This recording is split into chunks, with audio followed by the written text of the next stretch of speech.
Hamas memiliki syarat utama dalam kesepakatan gencatan senjata, di mana termasuk menjamin gencatan senjata yang komprehensif dan permanen, serta penarikan penuh pasukan Israel dari jalur Gaza. Mengutip Palestine Chronicle pada 8 Oktober, kabar ini diutarakan oleh pejabat senior Hamas, Fauzi Barhum, pada 7 Oktober 2025.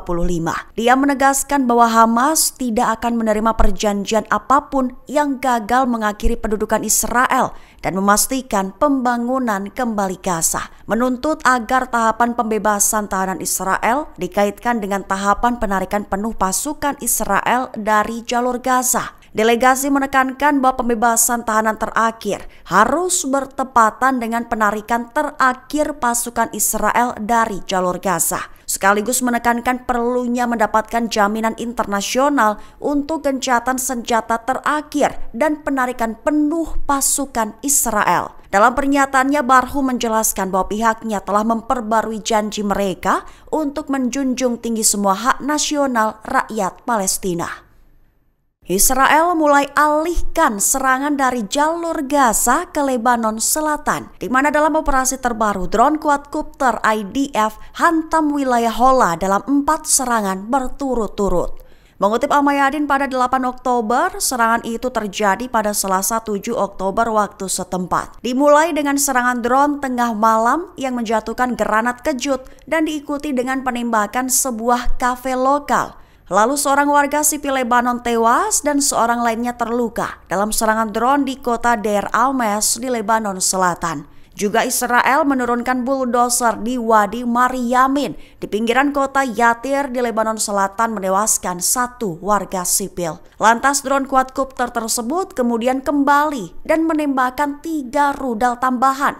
Dikabarkan telah menyebabkan kerusakan properti dan menyebarkan kepanikan di antara warga sipil. Diketahui eskalasi terbaru ini merupakan bagian dari pola serangan Israel yang lebih luas, menargetkan kota-kota dan desa-desa perbatasan di Lebanon Selatan.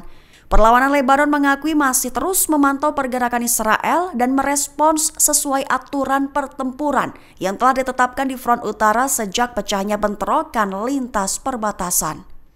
Pensiunan Mayor Jenderal Israel Yitzhak Brik melontarkan peringatan terbaru, memperingatkan bahwa konsekuensi bagi Israel akan sangat berat, mengingat kini Israel telah berada di titik tunggal. Mengutip Al-Mayadin pada 8 Oktober, hal ini diutarakan oleh Brik di surat kabar Israel Ma'arif pada 5 Oktober 2025. Brik mengatakan bahwa Israel kini menjadi pecundang terbesar akibat kegagalan mencapai kesepakatan gencatan senjata.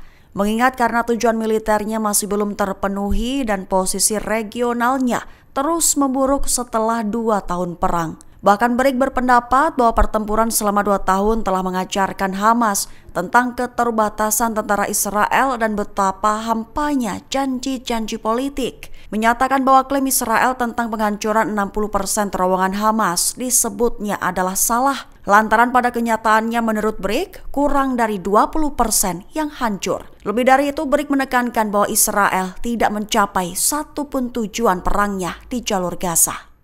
Hamas akui telah memberikan daftar tahanan yang ingin ditukar dengan Israel, mengklaim bahwa pembicaraan berfokus pada mekanisme untuk mengakhiri perang dan penarikan pasukan Israel dari jalur Gaza. Mengutip The Times of Israel pada 8 Oktober, hal ini dilaporkan oleh pejabat senior Hamas, Tahir Nunu, pada Rabu 8 Oktober waktu setempat. Lebih tepatnya, Nunu menjelaskan bahwa proses negosiasi di Mesir hari ini agendanya adalah menukarkan daftar tahanan yang akan dibebaskan di antara kedua pihak, tepat berdasarkan kriteria dan jumlah yang disepakati. Lebih dari itu, Nunu mengaku pembicaraan juga berfokus pada mekanisme mengakhiri perang dan penarikan penuh pasukan Israel dari jalur Gaza. Seraya menambahkan bahwa proses ini berjalan dengan semangat optimis di antara semua pihak. Adapun daftar sandera dan tahanan keamanan Palestina termasuk yang dipertukarkan antara kedua pihak.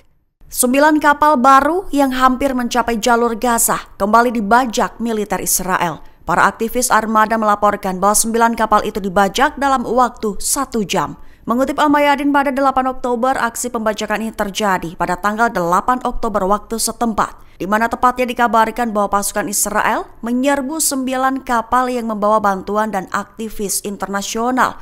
Serangan terbaru itu terjadi sekitar 120 mil laut atau sekira 220 km dari Gaza, di mana kapal sipil itu membawa dokter, jurnalis, pejabat terpilih, bahkan bantuan penting, termasuk obat-obatan, peralatan pernafasan, dan persediaan nutrisi senilai lebih dari $110.000. Para aktivis armada melaporkan bahwa 9 kapal dibajak dalam waktu 1 jam. Di antaranya kapal Abd el-Karim Eid, Ala al-Najjar, Anas al-Sharif, Conscience, Gaza Sunbird, Leila Khalid, Milad, Soul of My Soul, dan Umsat. Download Tribun X sekarang, menghadirkan lokal menjadi Indonesia.